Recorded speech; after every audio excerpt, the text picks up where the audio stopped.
It looks like Penn State is ready for a political revolution.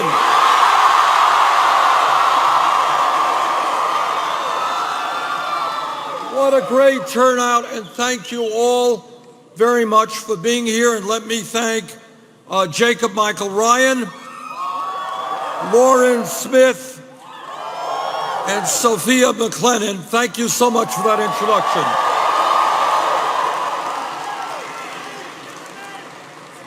Now, I don't want you to tell anybody this. Keep it. But Secretary Clinton is getting a little bit nervous.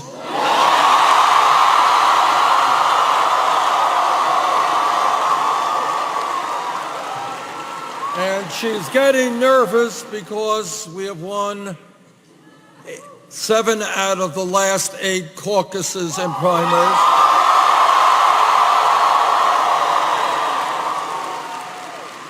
She's getting nervous because when we began this campaign, we were 60 points behind, and in the last couple of weeks, a few national polls have actually had us in the lead.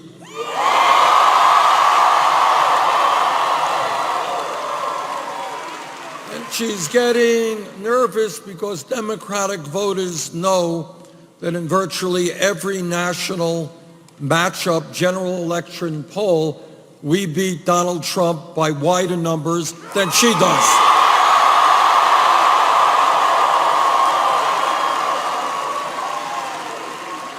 And the American people are catching on that if we are going to prevent Trump or some other Republican from occupying the White House, which would be a disaster for our country, we have got the campaign to make sure that that does not happen.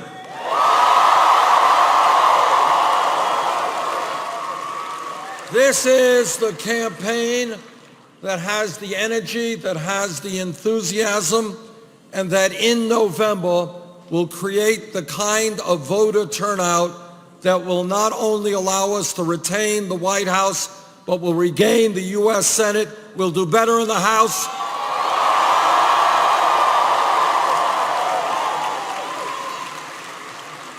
Now, as many of you know, there is, as we speak, right this moment, there is a Democratic primary taking place in New York State. Now, the polls don't close there until 9 p.m., so we don't know who is going to be winning or losing. But you know what? We're going to do a lot better, I think, than people thought we would.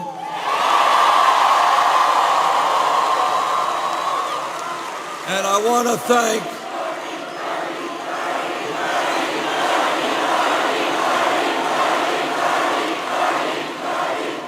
want to thank all of the people in New York for the support that they are giving us today. But I do want to say something.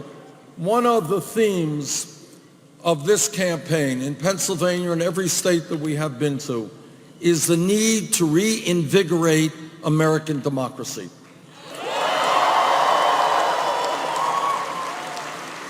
Right now in America, we have one of the lowest voter turnout rates of any major country on earth. And I want us to change that. I want to see more of our people actively involved in the political process, regardless of their views.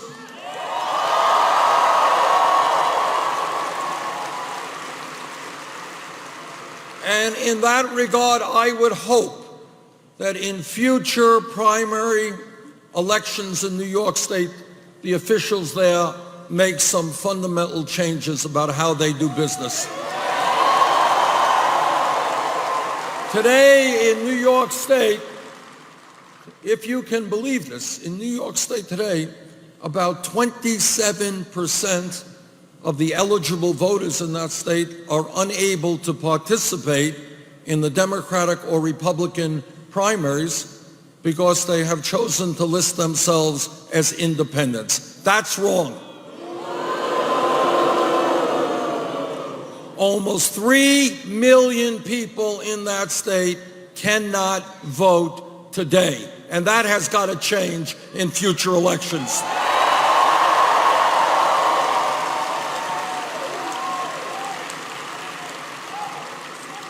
It is absurd that in Brooklyn, New York, where I was born actually,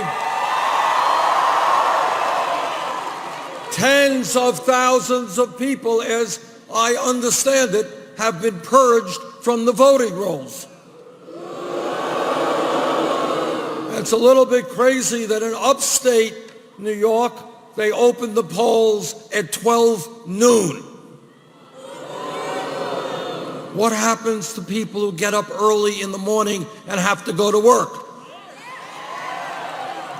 And yet, despite all of that, despite the fact that Secretary Clinton has won elections there twice for the U.S. Senate, despite the fact that she beat then-Senator Obama in 2008 in the primary there by 17 points, despite the fact that virtually the entire New York political Democratic establishment is standing with her, you know what?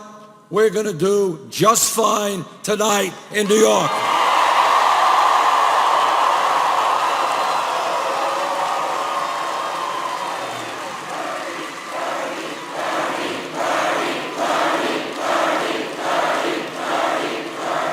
And the reason that we're going to do as well as we will is because we're doing something pretty radical in contemporary American politics. We are telling the truth.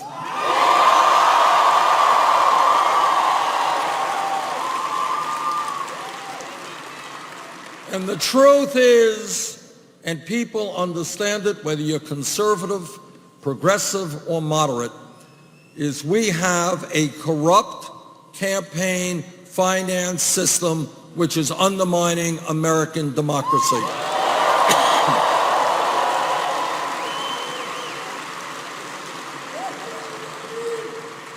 Democracy is not a complicated process. It is one person, one vote, not billionaires and their super PACs buying elections.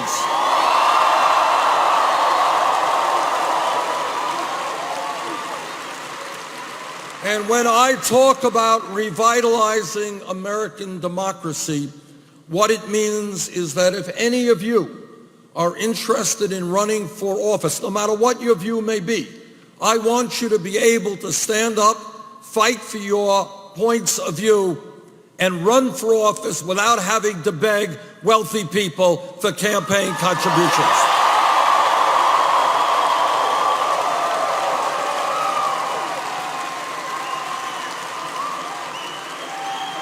And I am very proud.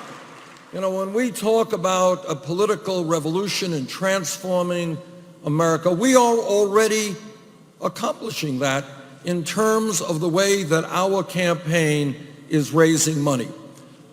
We are virtually the only campaign that does not have a super PAC.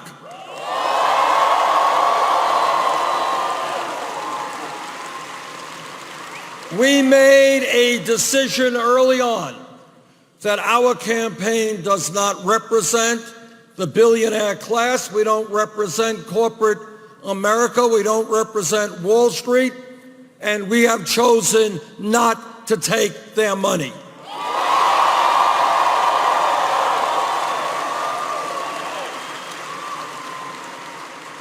Instead, what we have done is something unprecedented in the history of this country. What we have done is reach out to the middle class and working families. And what we have said is, look, if you want a candidate who is prepared to stand up to the 1% who have so much impact over our economy and our political life, support us. We need your help. And unbelievably, and in a million years, I never would have predicted that this could happen. In the last 11 plus months, we have received some 7 million individual campaign contributions.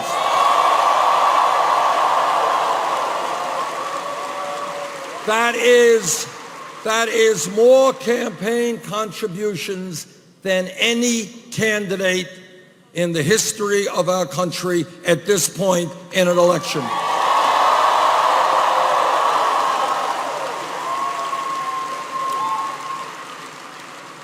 And what we have shown uniquely is that we can run a winning national campaign without being dependent on the big money interests.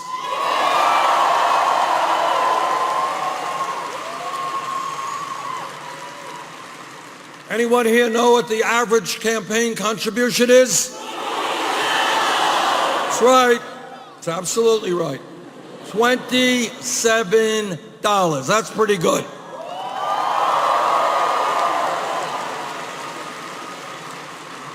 Now, Secretary Clinton has chosen another approach.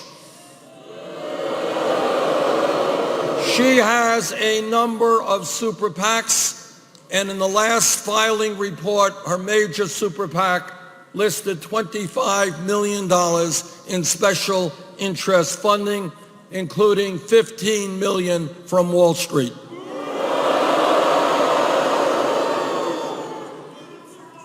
Now, in addition to that, as some of you may know, Secretary Clinton has given speeches behind closed doors to Wall Street firms for $225,000 a speech. Now, what I have said is if you're going to get paid $225,000 for a speech, must be a pretty good speech. Must be an earth-shattering speech. Must be a speech which sheds brand new light on the global crises that we face. Must be a speech written in Shakespearean prose.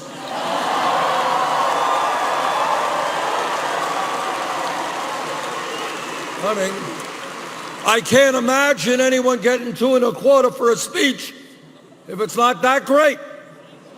So I think if that speech is as great as it must be a good idea for the Secretary to release the transcript of that speech to all of us.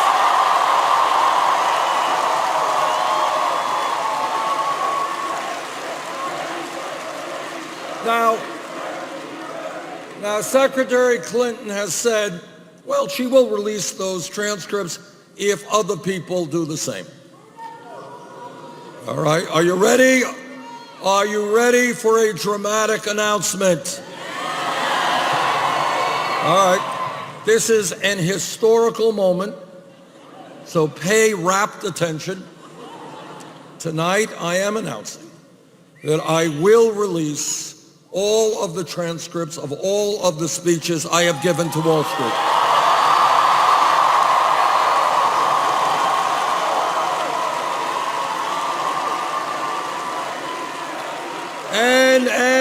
And because I believe in transparency on this matter, I am going to make all of those transcripts available to you right now. Are you ready? All right, here they come. We got them? That's it. No speeches, no transcripts, not for $225,000, not for $2. But I am keeping my cell phone on because I am waiting for that call from J.P. Morgan Chase or Goldman Sachs saying, Bernie, we want you to give a speech to Wall Street.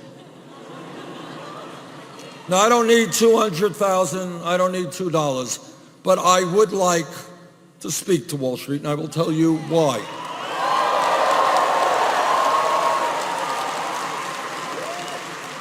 Because it is important for somebody to tell Wall Street that their greed, their recklessness, and their illegal behavior seriously hurt the lives of millions of our fellow Americans.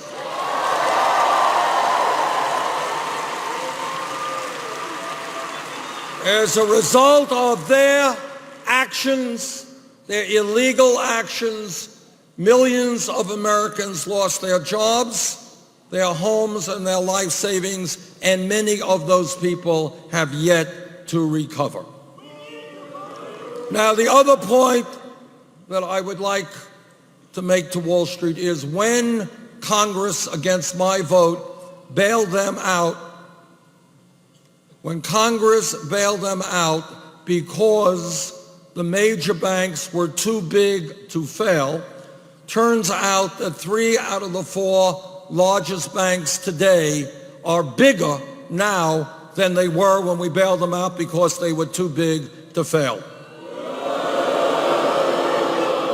Turns out that 5 major banks could not recently pass what's called a living will process, telling us how they would break themselves up in the event of a financial crisis for those banks. Turns out also that in the last week or two, Goldman Sachs, one of the large financial institutions on Wall Street, reached a $5 billion settlement with the United States government. You know why they reached that settlement? Because they acknowledged that they were selling worthless packages of subprime mortgage loans. And they, of course, were not the only bank. Other major banks reached even larger settlements. So point number one, I want you to think about this as we think outside of the box. Wall Street is the most powerful entity in the United States of America. They have more economic and political power than any other entity in our country. And yet it turns out that the business model for the major financial institutions is fraud. And that is why when 3 out of 4 are larger than they were when we bailed them out because they were too big to fail, today we have got to break them up.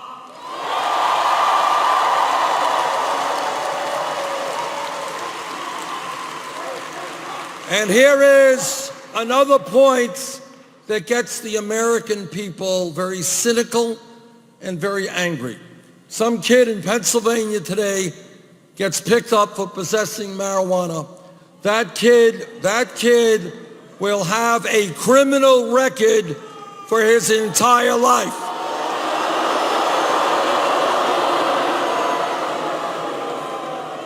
But turns out that if you are an executive for a major Wall Street firm whose illegal behavior destroys the lives of millions of Americans, the only thing you get is an increase in your compensation package. And that is why together we are going to bring justice back to a broken criminal justice system.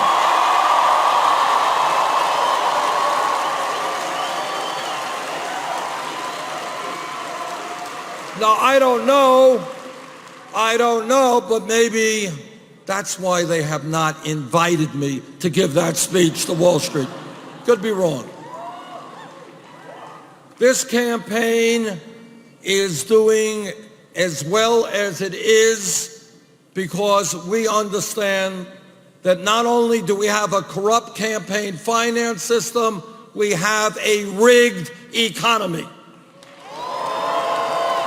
And let me tell you what you're not going to see on television very often or read in the papers. And that is, in America today, we have more income and wealth inequality than almost any major country on earth, and it is worse today than at any time since 1928.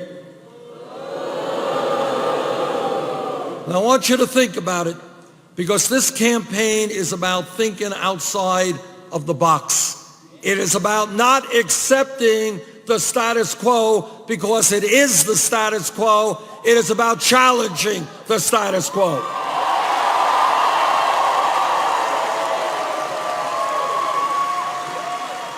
What this campaign is about is saying loudly and clearly that when the top 1/10 of 1%, not 1%, 1/10 of 1% now owns almost as much wealth as the bottom 90%, that is not an economy that is moral, sustainable, or American.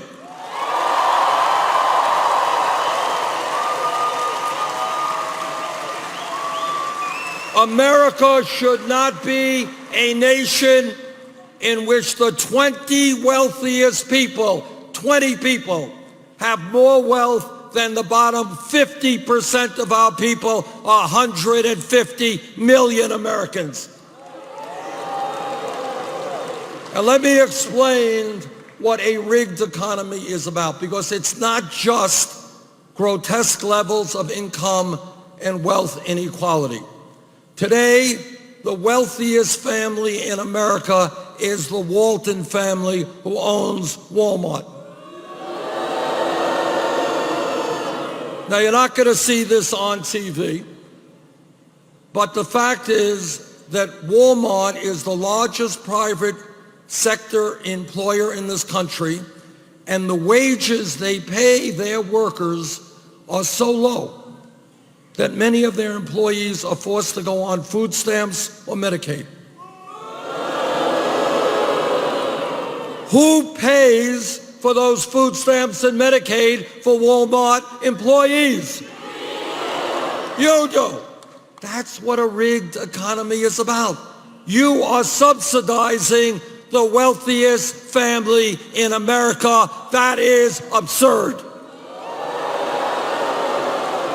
So I say to the Walton family, get off of welfare, start paying your employees a living wage.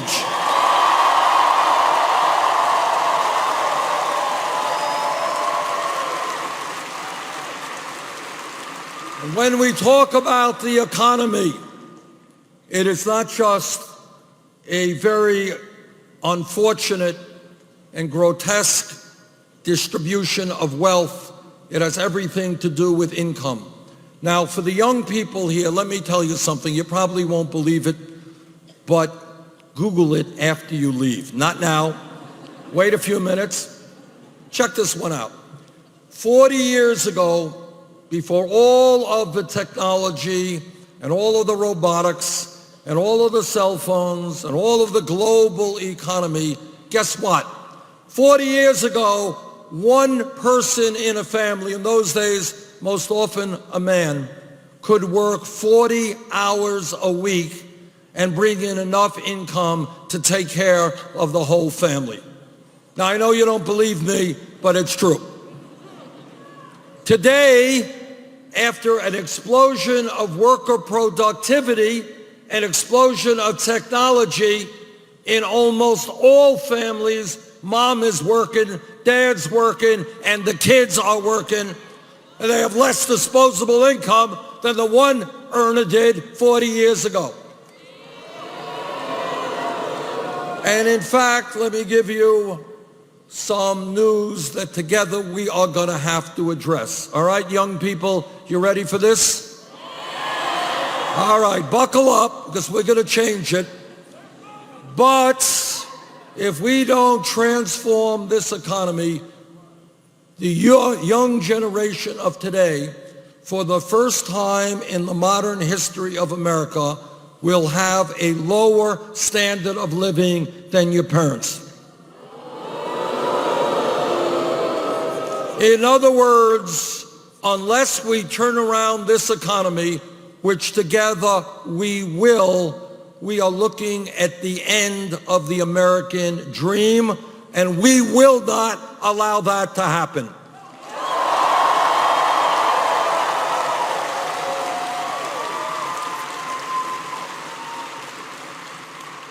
My family never had any money. Never had any money. But my father worked hard, my mom worked hard, and the expectation was that their children would do better than they. And that is what the American dream has been around for tens of millions of American families. But right now, unless we transform our economy, your generation will not do better than your parents, and that is why we will transform this economy.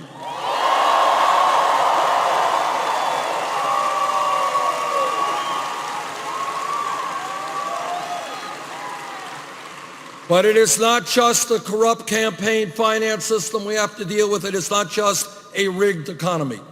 It is a broken criminal justice system.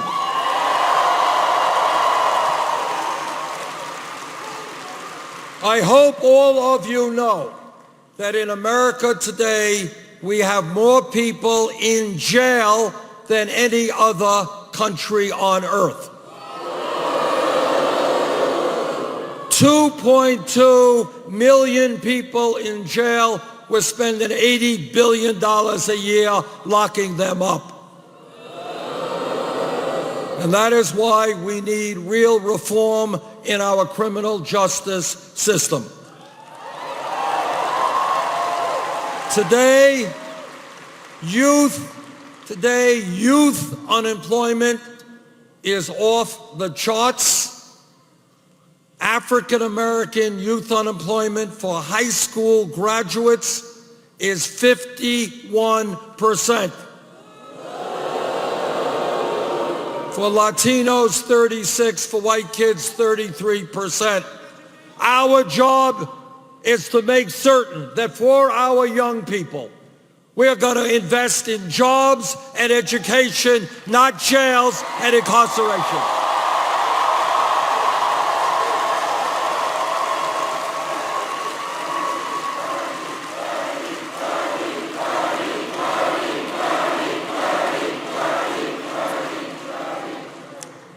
And when we talk about criminal justice reform, we are talking about reforming local police departments all over this country. I was a mayor in Burlington, Vermont for 8 years. I worked with the police there, and I've worked with the police all over this country. Vast majority of police officers are honest, hardworking, and have a very difficult job to do.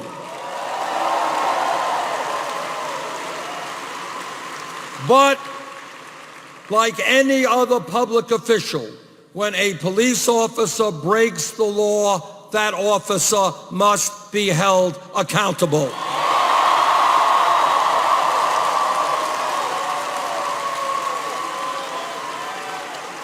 We need to demilitarize local police departments. They should not be looking like occupying armies. We need to make police departments reflect the diversity of the communities they serve.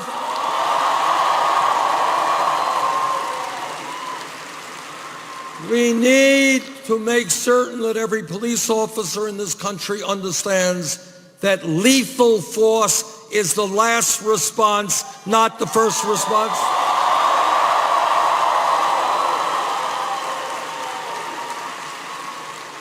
We need to end corporate ownership of prisons and detention centers.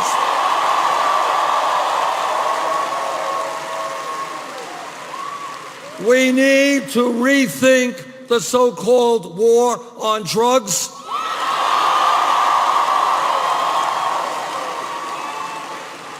In the last 30 years, millions of Americans have received police records as a result of possession of marijuana.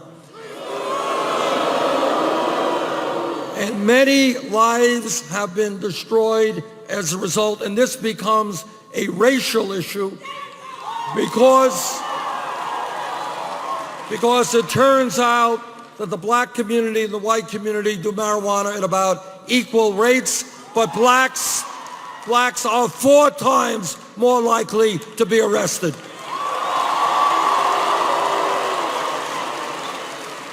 Today, under the Federal Controlled Substance Act, marijuana is listed as a Schedule I drug,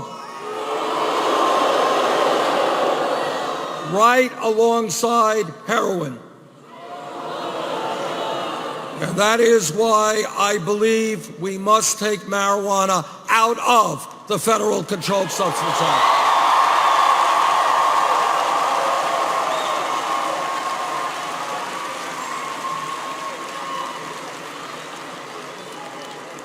Now, in my state of Vermont and all across this country today, we face a very serious crisis in terms of opiate addiction and heroin addiction, and every single day people are dying of drug overdoses.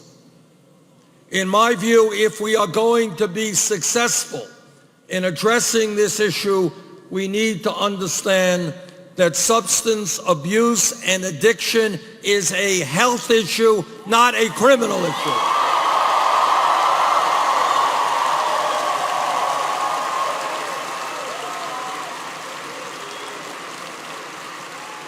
And that means a revolution in the way we do mental health treatment in this country.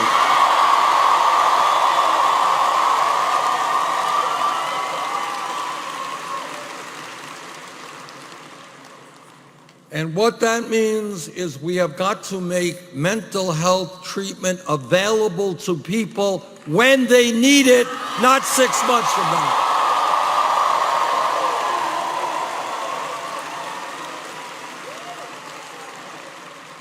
Now, this campaign is going to win because we are listening to ordinary Americans, not just wealthy campaign contributors.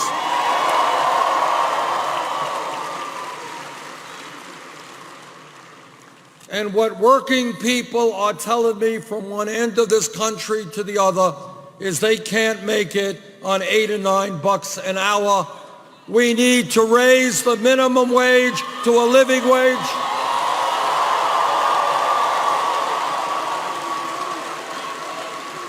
And that living wage is $15 an hour.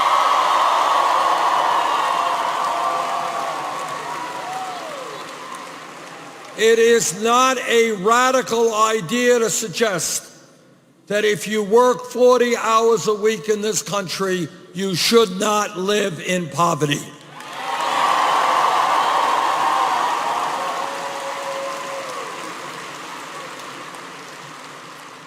A great nation is judged not by how many millionaires and billionaires it has, not by how many nuclear weapons it has, but by how it treats the weakest and most vulnerable amongst us.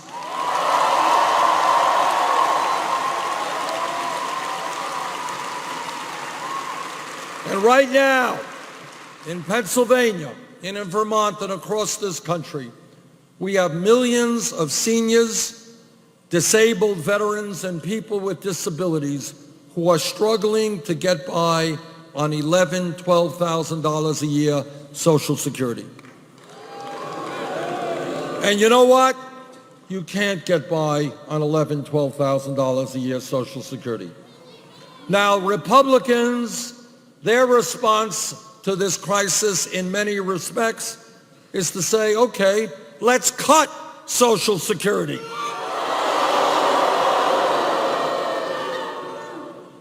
Well, I got some bad news for my Republican colleagues.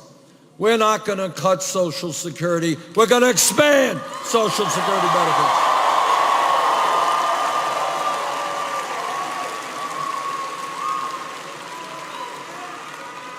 This campaign is listening to women.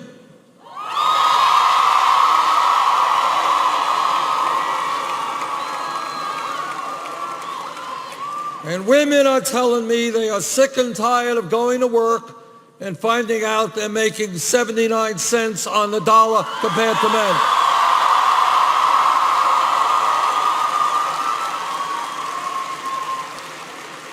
The women of this country want the whole damn dollar, and they're right.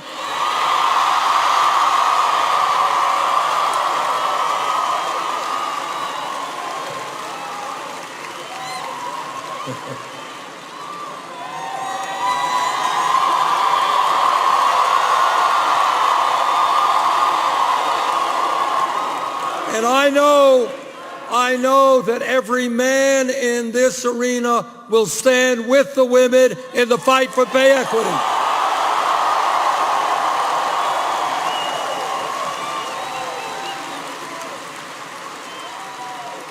This campaign is listening to young people.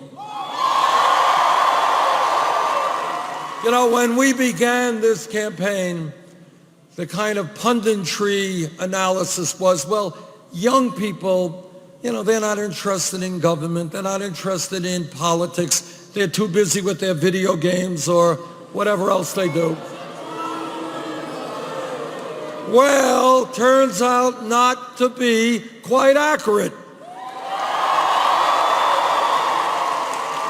Turns out that young people fully understand they are the future of our country, and they want to help determine the future of this country.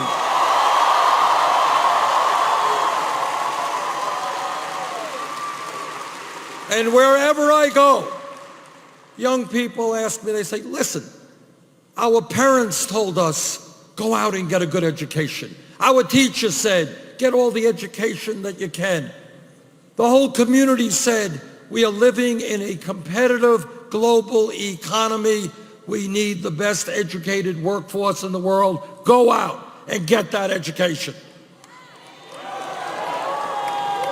But then young people come up to me and they say, we did what people told us to do. Now we are $30,000, $50,000, $70,000 in debt.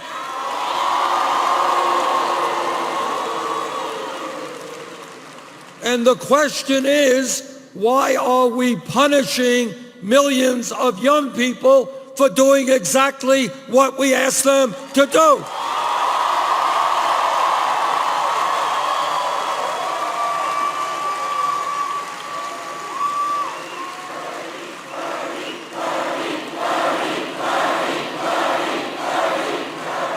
We should be rewarding people for getting an education, not punishing them.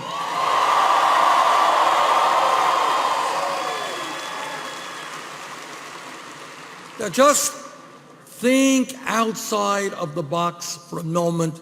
Think outside of the status quo. Go beyond where media wants you to go and what our options are. You all know that if this country is to succeed in the future with a strong economy, we all need to have the best education possible. Is that right? Education is inherent in who we are as human beings. We should be educating ourselves to the day we die.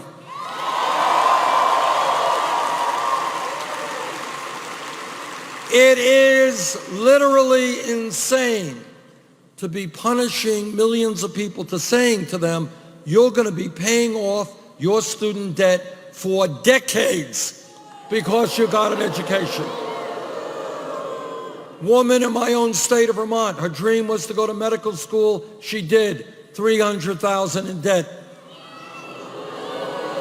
We desperately need more dentists in this country. Woman, Iowa graduates dental school, $400,000 in debt.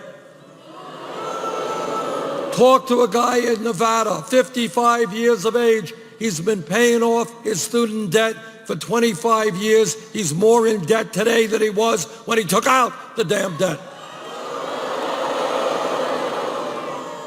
That is not only unfair to the individuals, it is absurd when we talk about the future of our economy. And that is why I believe when we talk about public education today, it is not good enough to just talk about free public education, meaning first grade through 12th grade.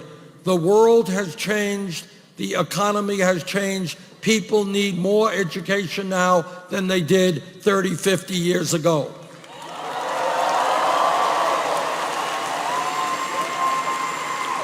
And that is why When we think about public education today, we have got to be thinking about making public colleges and universities tuition free.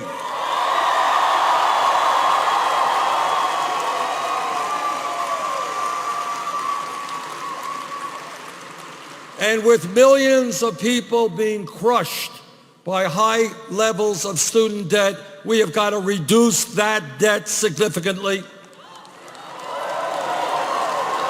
And we do that by allowing people with the debt to refinance their loans at the lowest interest rates they can find. Now, very often in this campaign, I'm being criticized for thinking too big. Bernie, you are Santa Claus. You're giving away free tuition. You're going to lower student debt. You're a nice guy. How are you going to pay for all this stuff? All right, I want you to think about a couple of things. Number one, in the last 30 years, there has been a massive transfer of wealth in this country from the middle class to the top 0.1%. Trillions of dollars gone from the hands of working families to the very wealthiest people in this country. Second of all, back in 2008, 2009, this country bailed out Wall Street after their illegal behavior helped destroy our economy. I believe that now is the time to impose a tax on Wall Street speculation.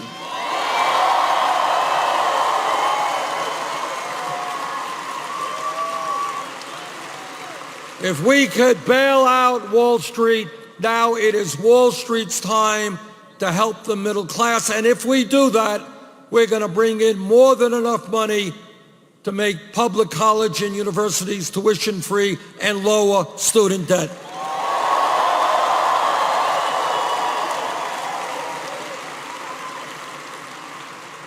This campaign is about transforming our national priorities, not accepting the status quo of today.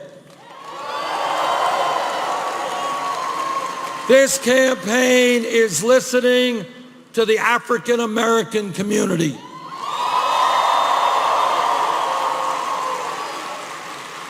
They're asking me a very simple but profound question. Bernie, they ask, how does it happen that we have trillions of dollars to spend on a war in Iraq that we never should have gotten into?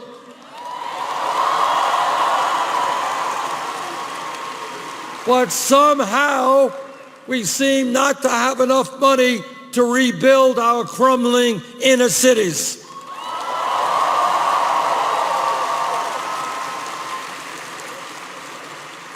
And they are absolutely right. I have been to Flint, Michigan. And what I saw in Flint, Michigan was unspeakable, in that children were being poisoned by lead in the water, which is impacting their cognitive capabilities. But it's not just Flint. I was in Detroit, Michigan. Their school system is crumbling as we stand here tonight. All over this country, in inner city America, rents are unaffordable, unemployment rates off the charts, too many people being arrested and sent to jail. We have got to invest in inner cities in this country and rebuild our infrastructure.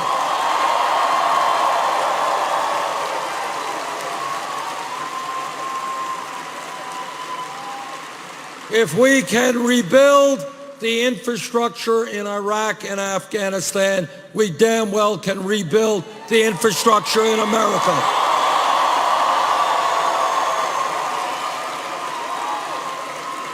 And by the way,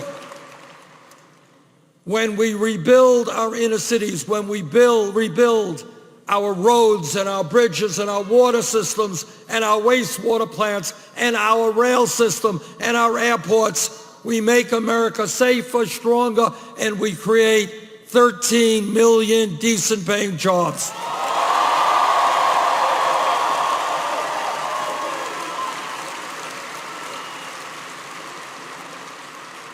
This campaign is listening to our brothers and sisters in the Latino community.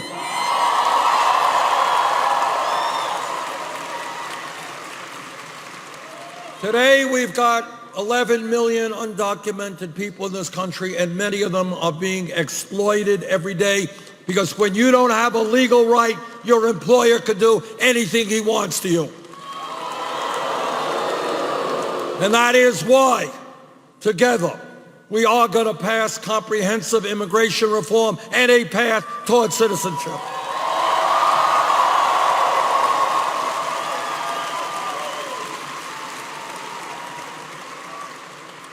This campaign is listening to a people whose voices are almost never heard, and that is the Native American community.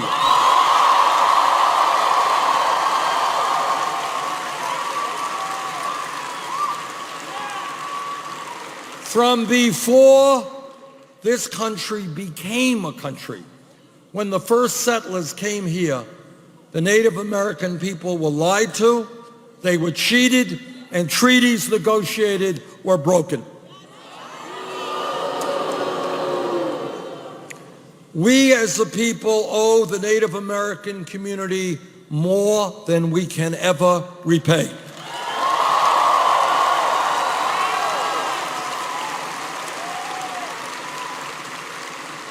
Some of the best aspects of our culture come from the Native American people. They have taught us, among other things, that as human beings, we are part of nature.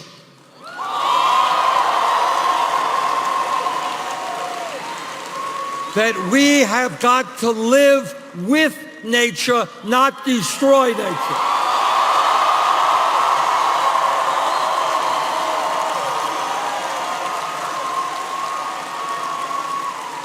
And yet today, despite all they have given us, if you go to reservations in this country or Native American communities, you see terrible, terrible poverty, unemployment, suicide rate among teenagers, horrific.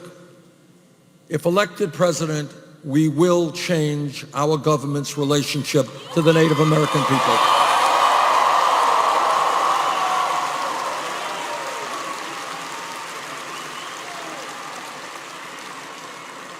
I am a member of the U.S. Senate Committee on the Environment, and in that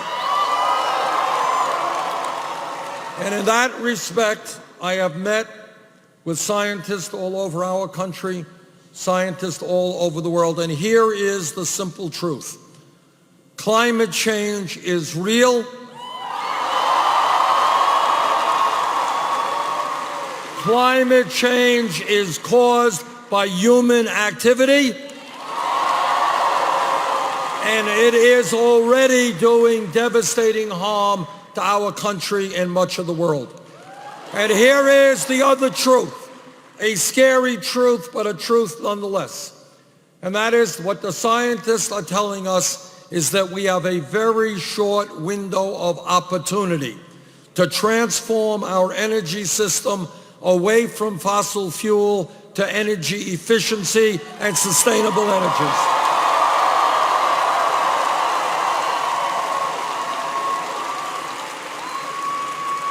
And in my view, we have a moral responsibility to make certain that the planet we leave our kids and future generations is a planet that is healthy and habitable.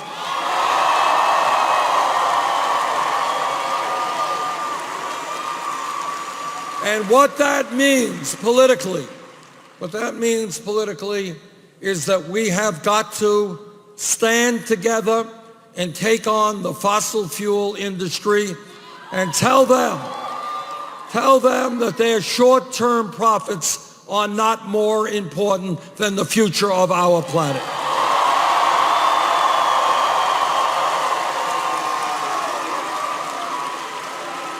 And by the way, if we are prepared to think big and think of a clean, sustainable energy system where our homes and our buildings are energy efficient, where our transportation system is energy efficient, where we move aggressively to solar, wind, geothermal, and other sustainable technologies, we can create millions of good-paying green jobs as we make that transformation.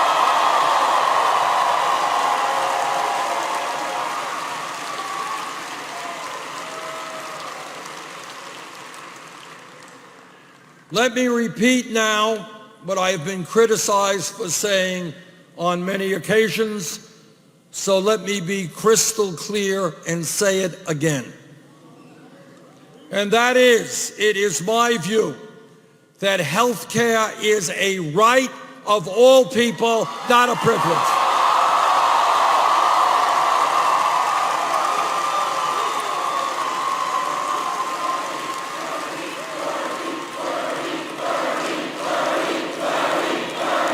Now, the corporate media doesn't talk about this a whole lot because they're too busy getting ads from the insurance companies and the drug companies.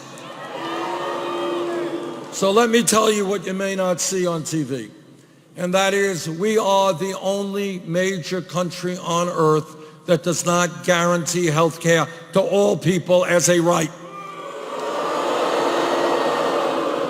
They do it in the UK, they do it in France, Germany, Scandinavia, Holland. I live 50 miles away from the Canadian border. They do it in Canada. Now, right now, as a result of the gains of the Affordable Care Act, we have made some progress. We got 17 million Americans who now have health insurance who previously did not. We've done away with pre-existing conditions. Many young people are now able to be on their parents' insurance plans. All of that is good, but it is not good enough. Today, 29 million people have no health insurance. Even more, including many here tonight, are underinsured with high deductibles and co-payments. And every person here is getting ripped off by the drug companies who charge us the highest prices in the world for medicine.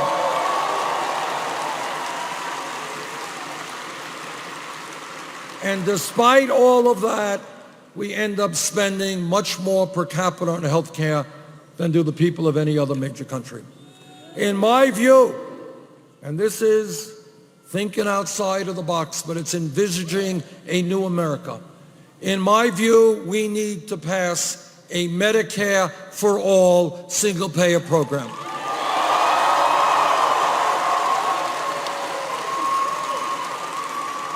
Think of an America where every person has health care as a right.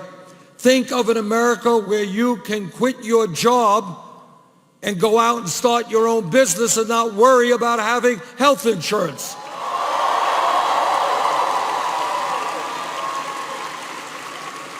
And if you're a small business person, you don't have to worry about how you're going to provide health insurance to your employees because they will already have health insurance.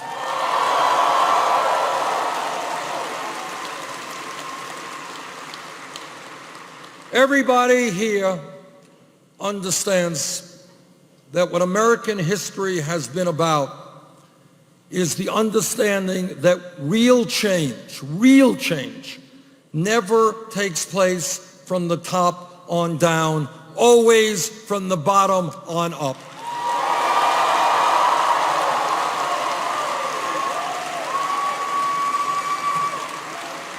That is the history of America. Think back, 100+ years ago, workers in this country forced to work 7 days a week, 12 hours a day, children working in factories. People could be fired arbitrarily. They had no rights on the job. And workers stood up and they said, we are not beasts of burden. We're not animals. We are human beings. We want dignity. We're going to form trade unions and negotiate contracts.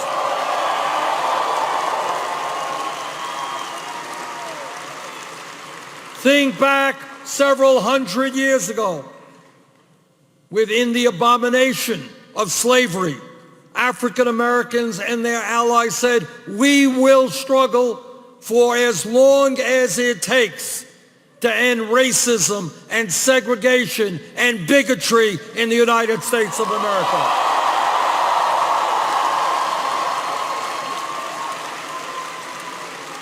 And millions of people stood up to fight for an America not based on racism.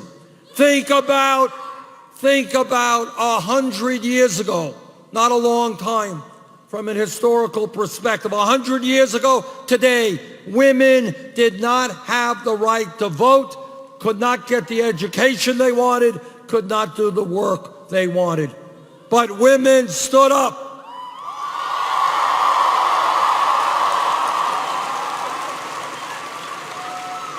They stood up and they said, the status quo ain't good enough. It's unacceptable.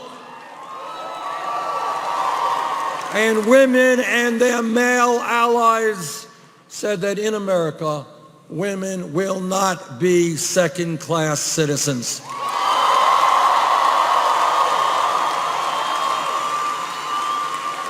And on it goes. That's how change takes place. Think about this.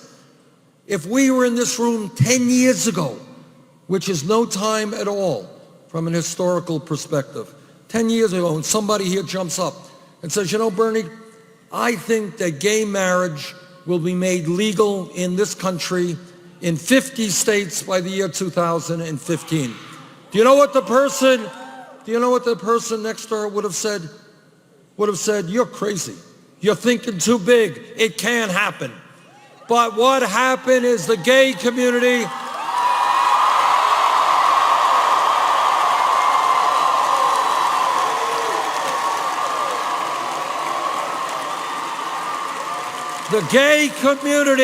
and their straight allies, they stood up and they made the claim that became impossible to argue against, and that is that people have a right to love each other regardless of their gender.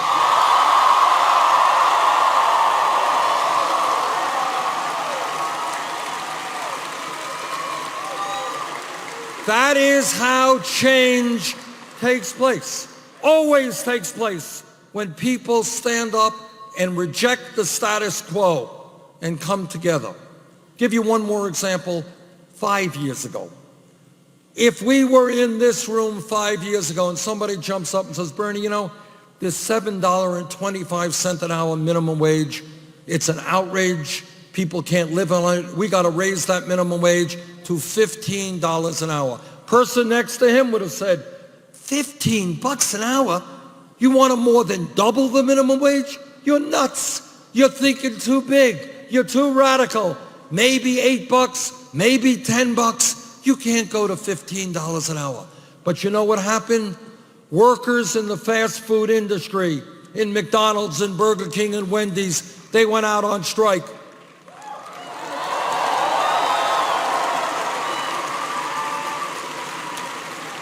And they said to the American people, we can't make it on $7.25 an hour. And then you know what happened? A couple of years ago in Seattle, Washington, they passed a $15 an hour minimum wage. And then in Los Angeles, San Francisco, Oregon, California, New York State.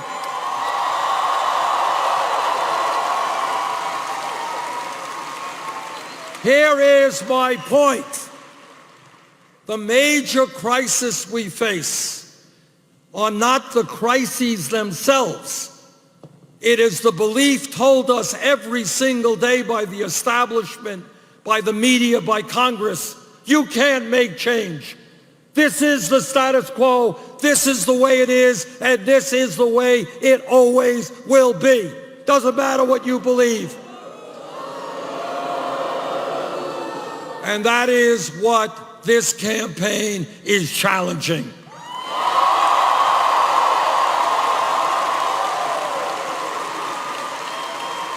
And that is why we're going to win this election.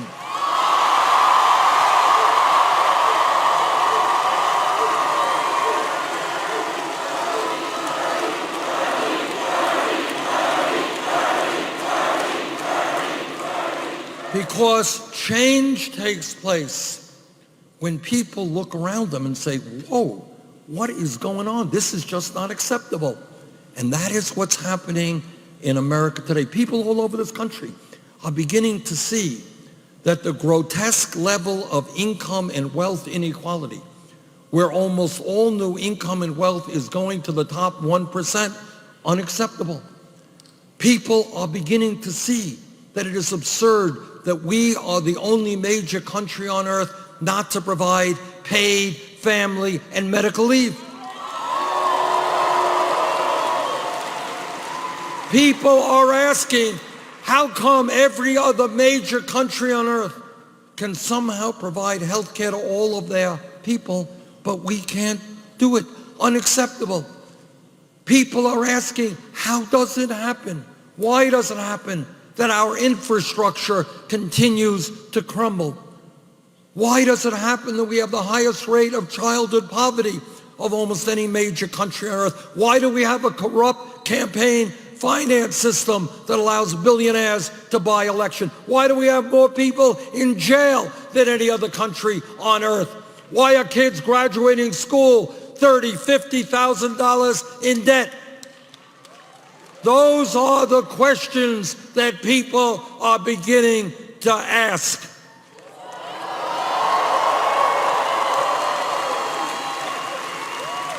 And as soon as they ask those questions, they quickly realize that establishment politics and establishment economics are not going to solve those problems.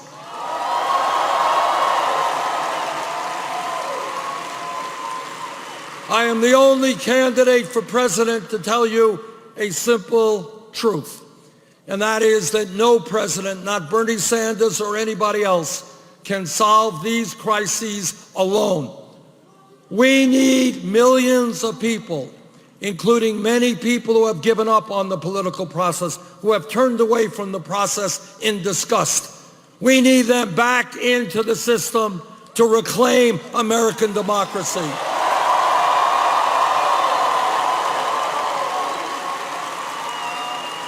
We need young people.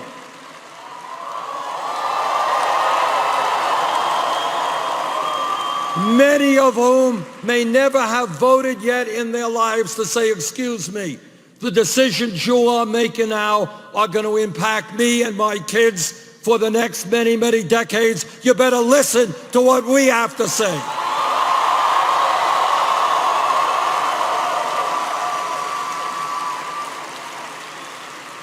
So what this political revolution is about is the understanding is that no president, not Bernie Sanders or anybody else, can do it alone. The only way we go forward and rebuild America and create the economy that works for all of us, the environment that works for all of us, is when millions of people stand up and say loudly and clearly, enough is enough.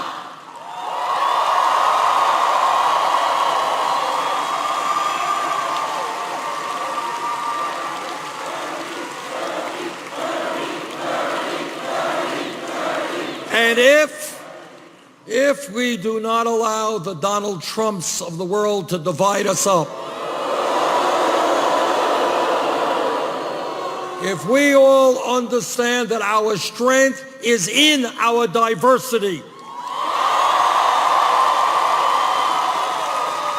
and if we stand together,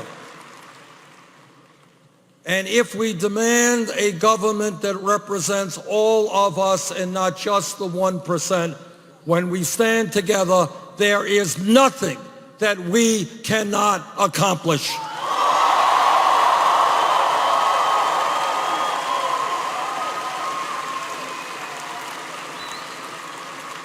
Next Tuesday, here in Pennsylvania, there will be an enormously important Democratic primary. What I have learned so far from this campaign is when voter turnout is high, we win.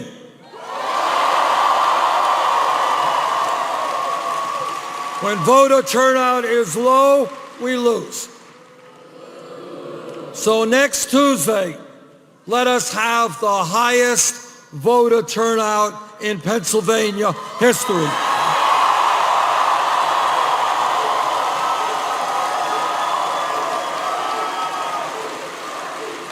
And let Pennsylvania go forward and tell the world you are going to lead this country into a political revolution.